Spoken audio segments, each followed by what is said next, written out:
Good morning, everyone. We're going to give it just a moment for a few more people to log on here, and then we'll get started. Don't have any music for the background. Mhm. You can always sing, Andre.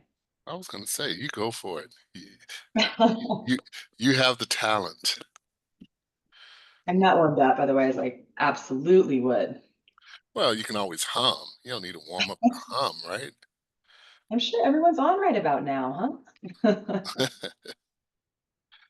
All right.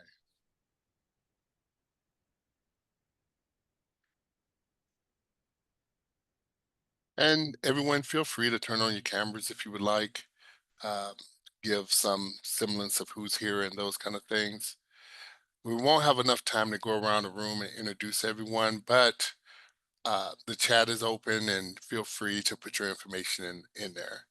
The PowerPoint presentation will be provided upon your request. Correct, Sarah? That is correct, but since this is a webinar, they are not able to turn their cameras on, unfortunately. Really? Okay. They can raise their hand, though, and we can have them talk if they have a question they'd like to ask, or they can enter Okay. it. You can enter it into the Q&A box. Okay. Excellent. Okay. With that said, it is 11:01, maybe 11:02. So let's just go ahead and get started. So hello, everyone. My name is Andre Hargrave. I am the director of the Minority Business Development Agency affiliate in Denver. My firm is contracted to run that particular center, and we're tasked with helping diverse companies grow and expand. Our particular center, we specialize in governmental contracting. There's 40 plus centers around the United States with various expertise, everything from international trade, venture capital, and other elements. But our particular center specializes in governmental contracting. That's both federal, municipal, and pseudo-governmental entities. But today, we're going to talk a little bit about a small business's guide to writing a winning proposal. We write a lot of proposals. We assist clients in writing a lot of proposals.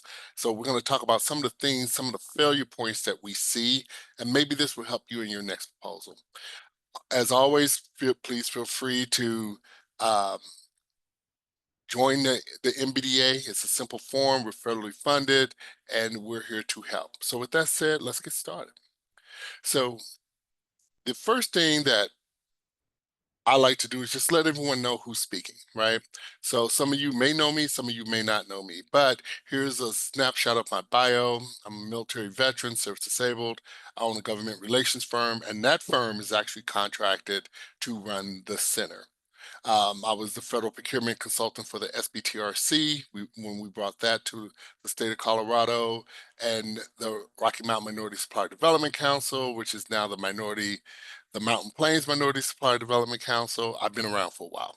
So I say that to let you know that when I'm speaking about doing business with the government, it's coming from a little bit different angle. Since I do own a government relations and business development firm, we look at it from the point of winning, right? What do we have to do to win? Certifications, GWACs, whatever we need to be able to help that client to be successful. Today, we're going to primarily speak about federal agencies. I know we have municipalities and those kind of things, and we have such a short time span, so I decided that for this particular one, we're primarily going to talk about the federal side of things here. And I'm just going to start my timer because I don't want to go over time from there. Okay. And please feel free to put a question in the chat if you have any questions, and I'll try to get to them.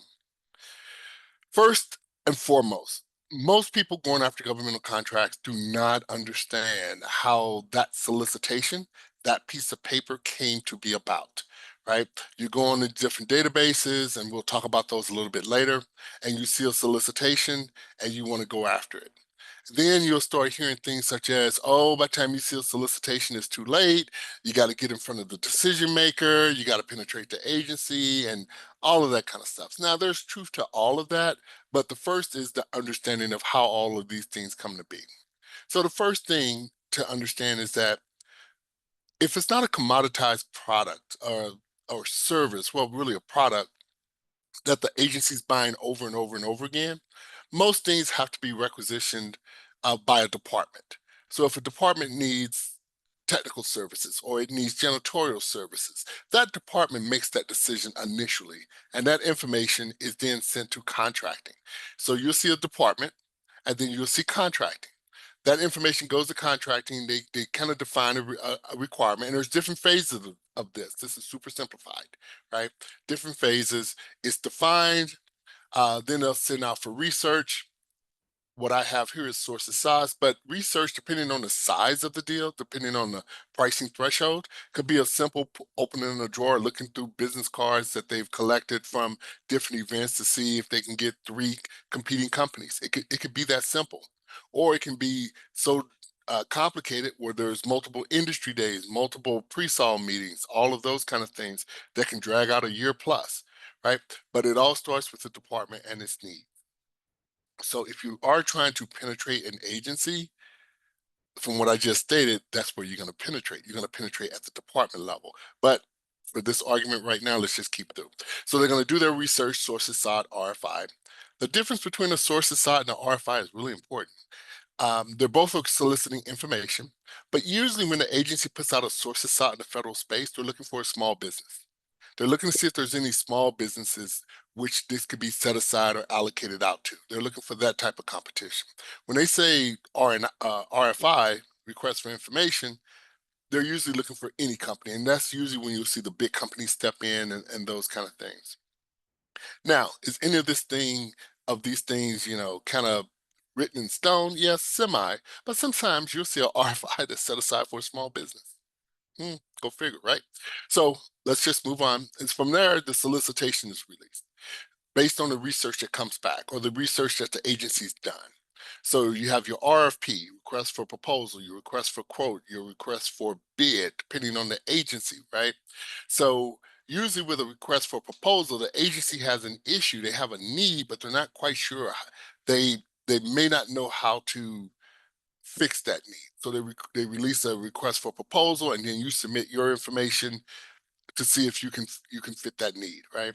A request for quote, usually the agency knows exactly what they want. They probably purchased it before, and a lot of requests for quotes are going to be lowest technical acceptable price. So just keep that in mind. Then you got a request for bid, and there's other types of instruments that they also can use. There's dozens of them. So just in general, this is what you'll see mostly.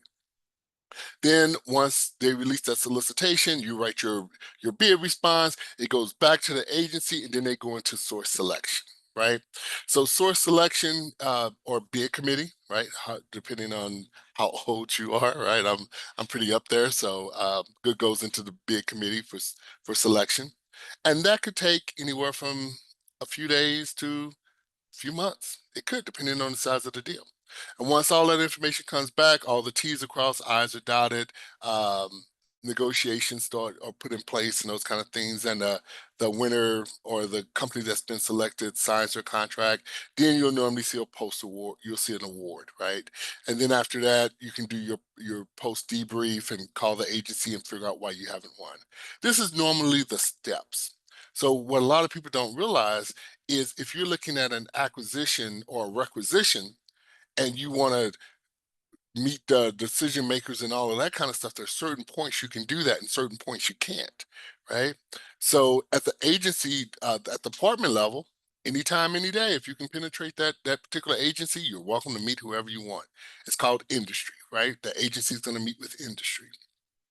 Contracting, you're going to get a draft proposal, well, a draft solicitation. At that time, the agencies can still bring in industry to talk about what needs to go into that and that, right? They do their sources sought. Yes, sources sought. You can respond. You can ask questions. You can what we call position on an opportunity. At that time, you can ask questions. You can ask questions about your proprietary processes and all that kind of stuff. Market as proprietary, right? Solicitation release, everything stops, right? You're not going to be able to get anything set aside. You're not going to get anything sole source, not at the, most of the time, not at the solicitation, because that information has already been determined in the sources sought portion of it or the RFI portion. But this gives you a snapshot of when you're going after an opportunity, how it actually works in the back end. Now, some agencies, this simple little 6-step process could be 100 steps at some agencies, depending on the size of the deal, right? But we're going to keep it just down and dirty so you'll get an understanding of how that works, right? And please feel free to ask any questions that you may have. All right. Why most proposals are lost? Like I said, we write a lot of proposals. Um, we win quite a few of them, and we lose our fair share, right? And my methodology, once we lose, is always to call the contracting officer, say, "Hey, can we get a debrief? Can we get the tabulations of why we lost, right? So we can make corrections." But a lot of times, companies become vested in their pricing model, right? So one of the things I always do is I always use this example of a cell phone, right? Let's say you buy a cell phone for, just go with me. I'm not a mathematician, but you buy this cell phone for $100. Let's make it easy, right? And the government says, okay, we want to buy your cell phone. We want 15,000 of these. You purchase them at $100. Now the question is, can you sell to the government 15,000 at $100 using this example? And the answer is no, because your pricing methodology is wrong, right? So pricing methodology is one of the biggest reasons companies don't win, right? Um, and that's usually you can be assisted by a CPA or an accountant or someone like that who will know how to price out that volume. And there's other little things we can do with volume that we can't go into here because we don't have enough time. Technical approach. Whoa, this is something, my friends, that a lot of companies fail at, right? And don't get me wrong, it happens to the best of us. But usually in a technical approach, here's what happens. You're telling me what you do. I'm the agency, and you're telling me what you do, right? I didn't ask you that.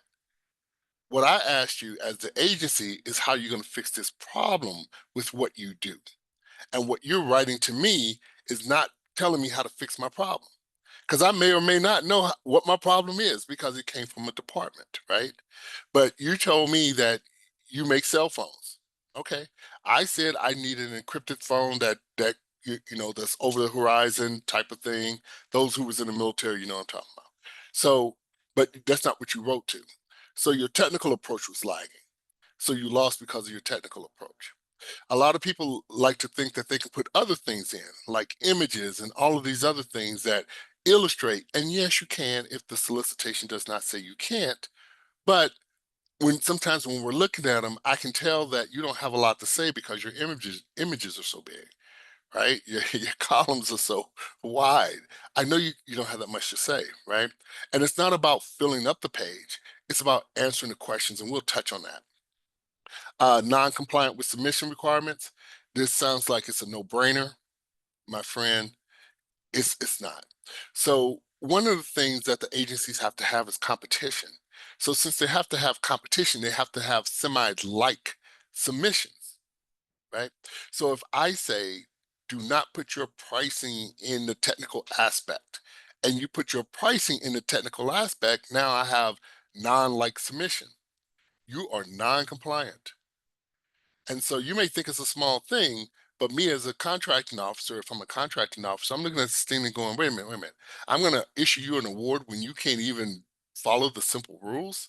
And believe me, they do think this way, right? And I don't blame them. Your management approach. On larger deals, a lot of times with small businesses, you'll see an opportunity and it's fairly larger than what you're used to, right? And you're trying to figure out, can I do this or not? The truth is the agency is looking to see if you can actually manage the performance of this contract. Not put hammer to nail, but can you manage it? It's a multi-state unit. So the agency know a small business isn't likely to be able to do that. So they're looking for your management approach. And a lot of times companies just don't have a strong management approach. Lack of performance history. This is one I hear every week, right? We'll send an to a client, an opportunity to a client, say, hey, we did the first review, we think this is good. And the client will come back and say, we don't have the performance history. That is true depending on the size of the deal. Now, a lot of people, a lot of small businesses, we confuse our performance history, right, with what we've heard out there, where people say, oh, you got to be done worked with this agency and all of this kind of stuff. And that's not necessarily true on smaller deals. So when we're talking about smaller deals, as you know, we have um, simplified non-formal deals, basically under 25,000. We have simplified formal 25,000 and up, right? We have micro purchasing. So all of those elements have different requirements for performance history. Most of the time on those smaller deals, the agency just wants to know that you've done the work before, that you've completed it for someone, right? And we've won deals where the client has had no governmental experience whatsoever and only marginal corporate experience. So let's look at the size of the deal and put that within perspective.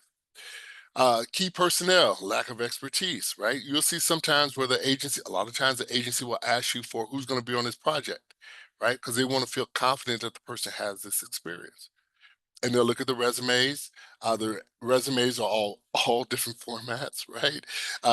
All different TypeScript, right? And then the agency would deem that your team don't have the experience to run this project, right? So that also kind of goes along with your management approach. Requirement, lack of understanding. You will see it in some solicitations where the agency wants to know what you know about this project. You got the solicitation in front of you, and when you write your response, the agency wants to know your understanding of the project, and it's in the scoring. It's in the element of the scoring, and we just kind of overlook that. We don't. We don't write a description. We don't write anything like that. Our understanding or anything like that. So those little things do add up um, and take away from your score because basically everything comes down to a score. It's either a price or a score. Lack of bonding and financing. When you're dealing with projects that do require bonding and financing, sometimes we as small businesses, what we'll think is we'll put the cart before the horse and try to win the deal before we can prove we got the bonding and financing. And in my world, my job is to win, right? So we'll win, and then the client will come back and say, "Well, Andre, we need financing help." And I'm like, "For what?" "Oh, for this deal." Wait a minute, wait a minute. We won the deal. Now we need financing, right? So that's kind of putting the cart before the horse. So that's something that MBDA can help you with too. And then, of course, late proposals. It goes without saying, but if you were in the military, if you're on time, you're late. We all know that, right? And so if your proposal is due at 11 Mountain Standard Time and it comes in at 11:01 time stamped or like, 11.02 time stamped, yeah, you spent, maybe few days, few weeks, few months on that proposal, you are non-compliant and you just been DQ'd, disqualified. And so these are some of the main reasons that proposals get rejected, why you lose. And those are some of the things that the MBDA can assist you with on looking at that. I have a team of proposal writers, and that's their job. They can do everything from the different review processes, red team, they can blue, they can white glove. If you need to, we can black hat. We can do all those things. And I know you may not know what all those mean, but they kind of mean something in the procurement process. Your normal federal package. This is normally what you'll see out there. You'll normally see a invitation for bid. You might see you'll see a RFP, a request for a proposal. You'll see a RFQ, a request for quote, and there's a lot others. There's many others types of packages, but there's a common rule that runs through them all. So just because the package has a different name to it, and the layout may be different, don't worry about it. They're primarily all the same for the most part. Okay. Here are the pieces of an RFP on the federal side. State differs. Each state differs from each state. But in the federal space, depending on the side, let's say this is simplified formal. So it's 25,000 and up, right? This is normally what you're going to see in various configurations. You're going to have section A, information, section B, um, supplies, what the agency is kind of looking for. C is going to be the statement of work. D, packaging and marking. E, F, all the way through. So, but for us and for this argument, you see section C is marked, the statement of work. So when you talk about your technical element, right, C is where you're going to lose. Statement of work. The agency is going to tell you, and I'm going to show you here in a second, the agency is going to tell you exactly what they want, and then you have to tell them exactly how you're going to do it, right? Or you're non-compliant. Then you see section L, very, very important. It's the proposal preparation and instructions, how they want you to do this thing. And I have two examples, one very simple, one extremely complicated, but it gives you some idea. And then M, which is, my goodness gracious, it is the evaluation criteria. It tells you how you're going to be scored. It's telling you what they're going to be looking at. So as you're writing everything else, if you're not writing in conjunction to how they're going to score you, your score goes down, right? And so I'm going to talk about a couple of tricks of the trade with that real quick here. I wish this class was longer, but it's only an hour. So if I'm moving too fast, please, after this, don't hesitate, reach out, and we can walk you through your proposals from there. So what we have here is we have a standard form 1449. So if you're in the governmental space, you'll see your standard form 1449. You may see a SF standard form 33, 1155. There's all kind, right? So let's not get hung up on that. This is basically the information that's tied to the contract, right? So you'll see the your contracting officer name on number 9. Um, you'll see issued by, who issued it.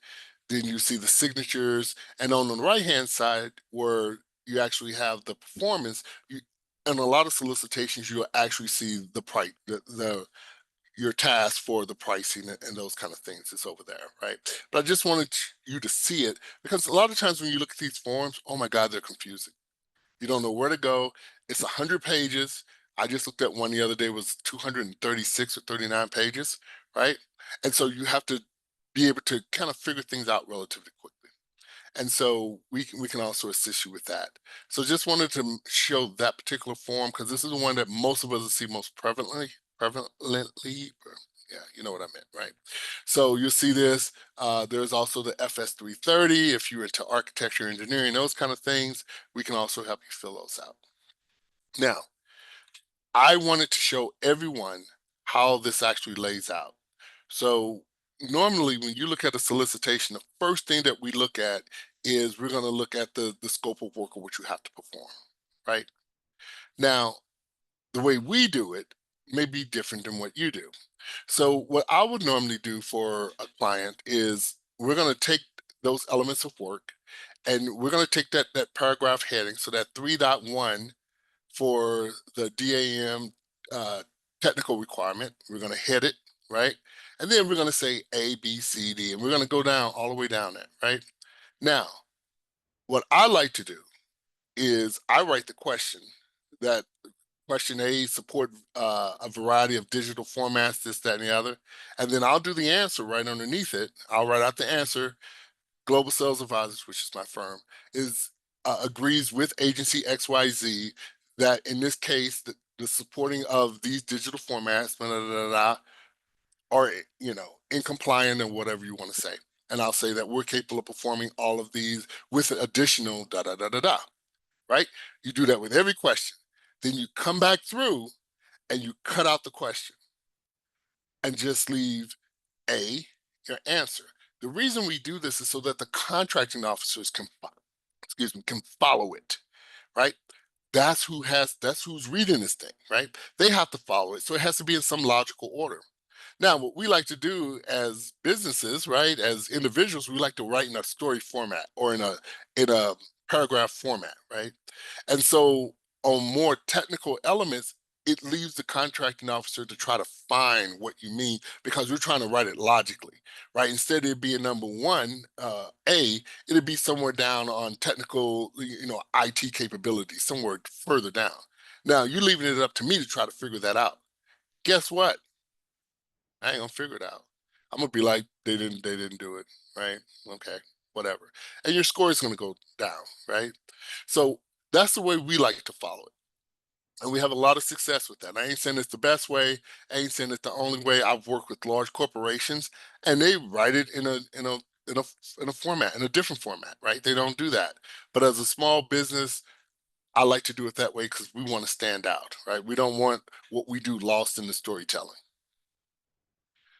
Before we go back, the other thing about this is we uh, we like to insert images, right? We like to insert images in this. If the solicitation allows you to insert images, feel free. But what you can't do is you can't replace what they're asking for with images. So people like to insert timelines, like to insert these graphs of or these images of characters doing stuff, right? That's all cute and all of that, but the contracting officer didn't ask for it, first of all. Second of all, you didn't answer the question. Question C says a user friendly, intuitive interface for all levels of computer experience. Right? First of all, you got to know what that means, and then you apply it to what it is. Now, saying that we use a GUI interface, da da da da da da da da, and have a picture, yeah, okay, all right. It's up to you. But I'm just saying we always answer the questions thoroughly to start with. Submission. Now we get into the submission portion, right? So we saw what we have to write to. We started writing to it, right? So then we have to submit. Now this is a very simple submission. Some of them are not so simple, but look at this one. This one's super simple, right? You're just gonna, price proposal. It tells you what to do with your price proposal. Your technical proposal, it tells you how to do it, right? Very simple. Nothing to it, right? It also tells you on the 1449, right? You got to fill out box 30A, 30B, 30C. It tells you that. So when they lay things out like that and you don't do it, the first thing they assume is, I hate to say this, but they're going to make the assumption that you're not competent. If you can't follow simple instructions like this, the contracting officer is just going to do that. Now, what's funny is sometimes the contracting officers in your debrief, they always request a debrief. And if they won't give it to you, ask for the tabulations. But they don't necessarily want to be the bad guy. They've already told you you lost. You either got a letter, you got an email. They already told you you didn't win. And sometimes you don't get anything, just so you know. But the irony is that since they don't want to be confrontational, a lot of times they'll be like, well, your scoring was high, and we'll accept that. Oh, my scoring was high, right? But the truth of the matter is, yeah, your scoring was high, but we probably could have went a little higher. But the way they didn't answer any of our questions, I've lost deals where I knew the top budget was 4 million, and the winning contract and the winning vendor was at 5.2, 5.3 million. And I was just like, wait a minute, you know. But in the debrief, the contracting officer says, well, they illustrated more of the things that we needed, and that. And my argument was, well, it wasn't in the solicitation, right? So you can extrapolate what you want to out of that. You can extrapolate, oh, they had a relationship with the contracting officer and all that kind of stuff. But we can talk about that later. Here's one that's very technical, right? If you look at it, you see 2.1. 2.1 to, to 2.2 is 5 volumes. So 5 individual self-contained volumes. This is a large deal, right? Now, there's probably a lot of amendments on here too. When I actually pull this page, there's actually 3 pages of this stuff, right? Of telling you how to submit this proposal, right? And every one you're graded on. And seriously, when you're in the millions and millions of dollars, hundreds of millions of dollars, you miss one thing, you're DQ'd. It's just that easy. Now, look at the margin, right? The one in 2.2, they're telling you your margins have to be a certain size. And if you think for an iota of a second they don't do it with a ruler, hey, you're kidding yourself. They do. They'll do it with a ruler. They'll look at all your edges and your margins, your font size, paper height. So sometimes you'll see they if it's a hard copy, right? They want it in on recycled paper. They'll tell you two-sided, one-sided. They may say volume 3 can be two-sided, volume 1 can only be one-sided. They can do that, right? And so I like to go through these exercises so everyone can see that this is serious, right? We've been doing them for so long, they're kind of second nature, knock on wood, that we don't get DQ'd on one, but it's kind of second nature. But these are very, very serious, right? And so even just think of it, you go through all of this effort and it's a mail-in, it's a hard copy, and you didn't consider that it was going to snow, right? And it snowed. And your package that you've been working on for 2 months gets there and it's a few minutes late. right? So all of those things come into play when we're writing proposals, right? So just always just kind of keep that in mind. Now, now the fun part, right? So a lot of times the proposals will have a checklist, right? To try to keep you on track, right? And if they don't have a checklist, they may have another thing called a proposal matrix. And I'm gonna show you that on the next slide. But I like proposal matrix because it keeps you in line on what you need to do and what needs to go in there in your proposal. And my team can illustrate how proposal matrix works. They can help you to create them, those kind of things. So on the right hand side, you have your scoring, right? Really, really important. You did all this writing, but you don't know how they're going to score your writing. This tells you how they're going to score your writing, right? So if we look at the paragraph right above the box, it says the rating scale shall be 1 to 5. Sorry, 1 to 10, right? A rating of 1, you didn't meet the minimum requirements. A rating of 5, you met it. And a rating of 10, you exceeded, right? But it tells you that. So when you're writing all this other stuff, right? And then you in your proposal matrix, and then you're comparing how you're being scored, and then you can say, oh, in my management aspect, it asked me this. Am I going to get 10 points here? No, be honest. Maybe you're only going to get 5. So then I have to make it up somewhere else, right? So I need to have 3 references. I only got 2. You have to make it up somewhere else. So those are the kind of things that in writing a proposal you really have to take note of. Once again, evaluation factors, right? Evaluation factors of how they're going to evaluate you. You got your price, your technical acceptability, and your past performance. So those are other things that you have to be able to take a look at and write into, right? This is your certs and reps, section 54. In governmental contracting, sometimes you're required to submit it.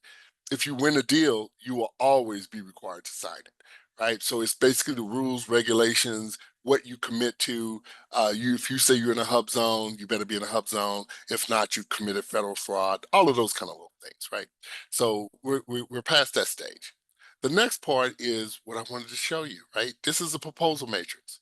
So on some federal contracts, this is what you're going to see, right? It's going to look just like this. Might be in black and white, but they're going to say they want something like this or similar to this to show for 2 reasons.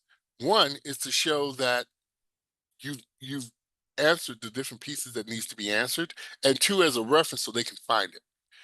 And you'll say, well, how do they use it to find it? So here's how it works.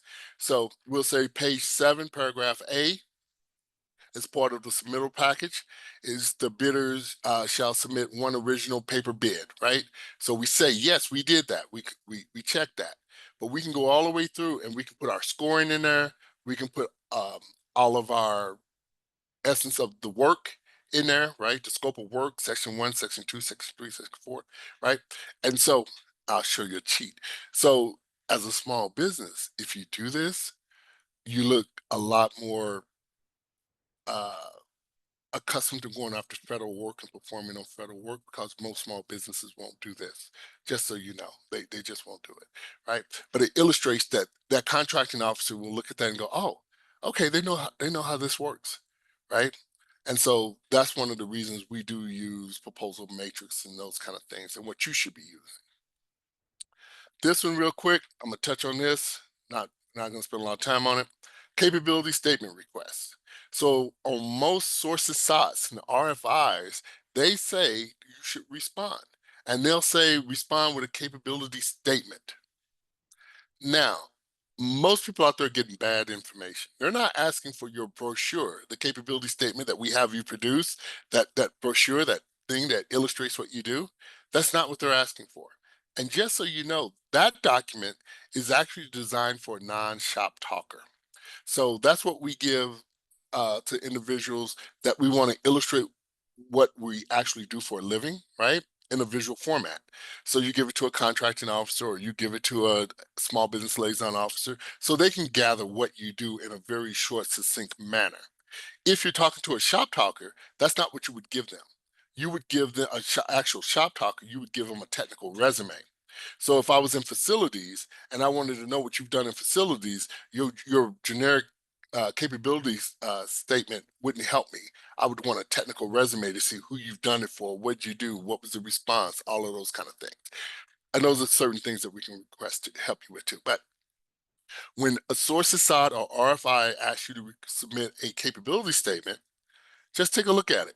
It'll have a bunch of questions on it, right? So they want you to create a capability statement that's for them, not the glossy thing. Now you can make it glossy if you want to, but they're going to say 5-page limit, answer these questions, and you see several questions here, right? You would do your letter of you're going to do your cover page, you're going to do your letter of introduction, then you're going to answer these questions, right?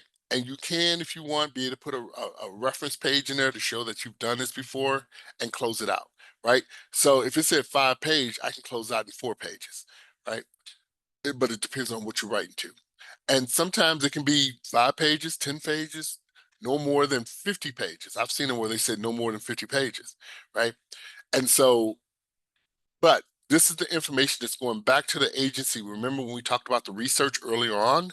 That's what they're getting. This is what they're basing everything on. So in your capability statement is when you create this is where you're going to put, I'm 8A, I'm HubZone, I'm woman owned, I'm this. You're also going to put it in your letter of introduction, just so you know. And your logos are actually going to be on your cover page. So there is no questioning what certifications you bring to the table.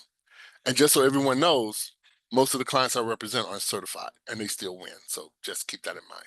But whenever you see them ask for a capability statement, they're not requesting your generic capability statement. And sometimes they'll even say, do not send your brochure. They want a custom capability statement. One of the other questions that people ask me all the time is, can I cut and paste? Yeah, you can if it fits, right? But if you cut and paste and it just doesn't fit, you won't get consideration. And sometimes on certain deals, because we always ask the contracting officer this, if I submit to your capability statement request, is the actual solicitation going to be limited to the people who respond to the capability? And sometimes it is, right? So that's just something to just keep in mind. All right. And so we're going to get short on time here, but what I want to do is I'm going to also go through this real quick. Like I said, the slides are you can go after me. You can receive them if you like. So wired and position solicitations. So we've all heard people say, oh, the government stuff is all set up, it's rigged, da da da da da da da da da da. And you know what? I wouldn't say it's rigged, but let me just say, when it happens for us, it's a good day. We just get mad when someone else has done it before us. That's the truth, right? So keep that in mind. But how do you know something is wired or positioned that you should not go after? Because you're going to make a go, no go decision, right? I'm going to go or I'm going to not go after, right? So how do you know, right? Here's some of the things that we've learned over the years, right? Minimum lead time, complex requirements. If it's too complex and you don't have enough time to respond, like a 5-day turnaround, somebody else is back there, right? I won't say anything more about than that. Big project, but no pre-solicitation, no sources sought, no RFI, no draft, right? You'll see some deals that are in the millions and millions of dollars, and they just want you to respond to a solicitation. No. The rules is that the FAR states that the agency has to make an effort to advertise. That's all it says, right? So it doesn't actually say that you have to change vendors. Keep that in mind. RFP, statement of work written by an incumbent. You can see that because the incumbent's fingerprints are all over it. They're mentioning all kind of elements that don't exist in the real world except for in their company, right? So you just look out. When an agency's asking for a process, and you're like, wait a minute, a process? There's someone back there, right? So security clearance requirements are unique, right? We're shipping promotional products, but I got to have a secret security clearance. And there's something about that, right? I don't understand that. Intent to sole source, right? The agencies, you'll see these solicitations out there that says intent to sole source, right? Don't respond to those. They've already pre-selected who they're going to go with, right? Now, and they'll say, and if you talk to the contracting officer, God bless them, they'll say, well, yeah, send us your information, and but they've already kind of picked someone, right? So it's an intent to sole source, but they're still soliciting other information. So be cautious of those. Recompeting incumbent, there's a incumbent, and that incumbent has had this deal 6 years. I had to a deal with an agency here in Colorado, and I had it for 6 years. I tried to get rid of it because I was eventually start losing money on it. But 6 years, well, 6 or 7 years, I had that thing. You weren't going to displace me. I was the incumbent, right? Once a year, they sent me a thing. Andre, you still going to go after this? Whatever, whatever. But no, you weren't going to be able to replace me because the processes were already in place that I had created. I was the recompeting incumbent. You would have to ask, is the incumbent able to recompete? If so, why are you rebidding? And they'll tell you. They'll tell you why. Maybe it's a requirement that they rebid to get best pricing. Maybe the the opportunity has changed enough where it's basically a new opportunity and the incumbent's not capable. I've hit all those things. Set aside contracting vehicles. Um, you know, the rule of two came into place. Andre and another company who were both service disabled veterans got the agency to set something aside. You're not going to unset that aside. Stop. You're not. I don't care who told you what. You're not going to do that because the agency has went through all the trouble to do that. Um, it does happen, but not by normal companies like us. It may happen by ANC, a Native Alaskan corporation, a tribal entity, because those rules are different, right? But the average 8A HUBZone, service disabled veteran, woman-owned business, we're not going to flip a set aside. You're not going to do that. Contracting vehicles. The agency says you need to be on a certain contracting vehicle, right? You're not going to change that. There's ways to do it, but the average company's not going to do that. And you can see the other things here. And like I said, keep these in mind. And so the last thing I wanted to show you is I wanted to show you some of the places where you can get solicitations from, right? Just because. And I'm going to leave you with this. In the federal space, we can talk about state next time. In the federal space, this is how it works.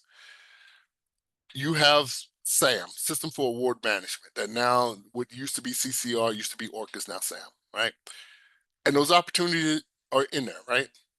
Do you realize all other databases extract from SAM? They're not. You're not getting anything new. That's just, those things are already in SAM, right? And you can do it too. You can download the information out of SAM. You can get a license. You can download that information, just disseminate it any way you want. So those, and I'm not trying to, break down anybody's system. I'm just letting everyone know. So when someone says, "What you're using SAM," "Oh, I'm using whatever," that lets you know that they don't quite understand the system. Okay, so that information comes out of SAM, and then what you pay for in the federal space is you pay for add-ons, right? Maybe someone has confirmed this information. Maybe their systems have went out and found that past opportunity, that past solicitation, and brought it to a central location for you to now see it. So you can now see the last two solicitations to see if anything changed in it. Maybe they have some people who will call into the agency and get the name of the contracting officer, right?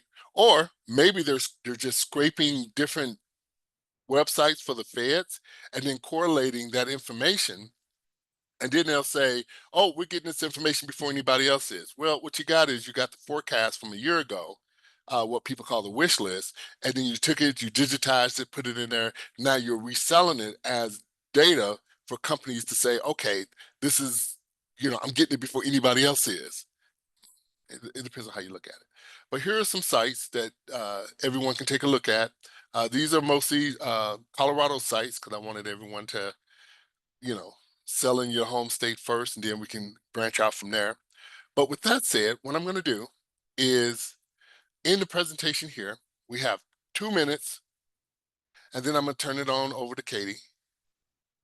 Sarah, am I good? You're good, yes. Before we bring Katie on, since we have a couple minutes, someone is wondering if you can please review the capability request again.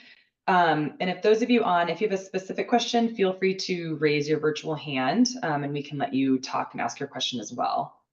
Okay, the capability statement. Right. Yes. So once again, on the capability statement, if you're doing an RFI or source aside and the agency requests a capability statement, let's in our mind separate the two. Separate the capability statement that everyone says when you go to an event, you pass out your capability statement. That's technically a brochure. It's really what it is. That's been reframed because we put our industry codes on it. We put a little performance history on it. So we call it capability, right? That is a capability statement. What the agency is asking for, and they're using the same terminology, a capability statement, they do not want your brochure. They will DQ you for sending your brochure. They want you to tell who you are, answer these questions, and say how you can, somewhat help their problem so that they can take it back and consider it, right? That's the difference. So a cheat, I do like they say, right? I do my capability statement. I, my letter of introduction, all that kind of stuff. I answer the questions, all of that. And then since my brochure already has my uh references and stuff on it, I just stick it on the bottom and then I submit it, right? I know it's a cheat. You're not supposed to do that, but it saves time, right? But I hope that answers the questions between the two. If not, give us a call and I'll work it out for you. Which is different than a capability briefing. Real short, capability briefing is not a sales meeting. Don't call it a sales meeting. If you call it a sales meeting, by law, I have to open it up to other people who want to pitch me as a salesperson. If I call it a capability briefing, I'm bringing you in to show your unique capabilities. That's the difference between those two. But that's it, Sarah. That's all I have. Thank you, Andre. And Andre already said this, but those of you that are on this webinar will get a recording of the webinar, as well as a copy of Andre's slides and their contact information. So you'll be able to contact Andre and his team, and also Katie and her team. I don't see any questions coming in, so let's go ahead and pause there, Andre. And we have Katie from Excellent. B-Side call. She is going to just take a couple minutes to go over a little bit of how B-Side can assist your business as well. Excellent. Take it, Katie. It's all yours. Thank you. I need to share my screen, so I think I will request that and you guys can allow me to share. Okay, great. All right, everybody. So I'm Katie Fryermood. I'm here with B-Side Fund. I hope you all are having an okay day. We are a nonprofit here in the state of Colorado, serving Colorado, Arizona, New Mexico, and Utah. And our mission is to foster the economic growth of diverse small businesses in those states. We have a variety of loan programs that we can offer small businesses. So we have loans from $20,000 up to $350,000. And those are going to be loans when you can't access traditional bank financing, or you've been declined for one reason or another, and you're trying to find a lender outside of the banking industry. We're here to kind of help and support you in that journey to scale and grow your business. The terms for our loans are anywhere from 3 to 10 years, and our interest rates right now are at the max would be Prime, Wall Street Journal Prime plus 4.5. And a great thing about our loans is that we do not have any prepayment penalties. So if 3 years down the line you are doing really well and you want to pay down your loan, you're more than welcome to, because we want you to grow and scale as you're needed. Some of the use of funds that you can use our loans for are working capital, which would be items like your rent or, utilities, bills, etc. Equipment, if you're trying to purchase a new piece of equipment for your business. Inventory, we can help you acquire a new business if you're seeking to buy a new business, and then also refinance debt. We require personal guarantees from any owners that are 20% or more. We generally take a blanket UCC on all your business assets. And then we do require that you have 10% equity contribution to the loan amount. And that depends on loan program and can be waived in certain situations. Additionally, insurance, usually we like to see the business have insurance, but dependent on our loan program, that also can be waived. The application process is fairly simple. So you would go to our eligibility check at our website. and start there. If you are a good fit, you'll be sent our loan application. It's about a 5-minute application. And then from there, we schedule a phone call with you to have a discussion about your needs and what programming might be the best fit for you. From there, we will request all of the documentation that we need for the loan, and then get it ready to send to our loan review committee, and have a yes or no for the financing request. The last would be approval, closing, and funding. And generally, this process can take anywhere from 30 days if we're all on top of our document requests and we're moving quickly, up into 60 days, dependent on how quickly we can move.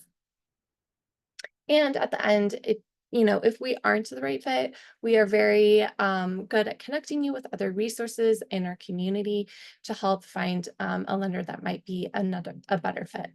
Oops, I just skipped way too quickly. Next slide. So bsidefund.org, that's where you can find the eligibility check if you're interested in our loan programs, but you can also just learn more about our organization and resources that we have available. We have technical assistance, we have B-Side Basics, which are really helpful resources that we have available there. And lastly, that is a thank you for me. Here's our contact information. There are a few of us you can reach out to. I'm Katie, if you have any questions regarding small business financing. And that's it for me. Thank you, Katie. Thanks for being on. Of course. Thank you. And as we said, you'll get a copy of Katie's presentation and her contact information if you'd like to get in touch with her after this webinar. So before we let you go, we will give you a minute to see if you have any questions. Again, feel free to raise your hand or put them in the Q&A box. Andre will be doing another webinar on December 4th.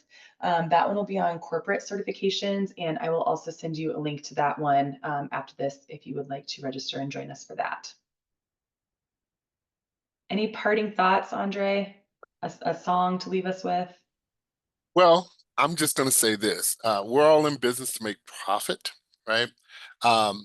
Every governmental entity that you see out there are entities in themselves. They have to buy everything, right? So let's go somewhere where they're already shopping, right? Instead of recreating the wheel. Just want to leave that thought out there for everyone. Once again, I'd like to invite anyone who would like to discuss governmental contracting or even corporate.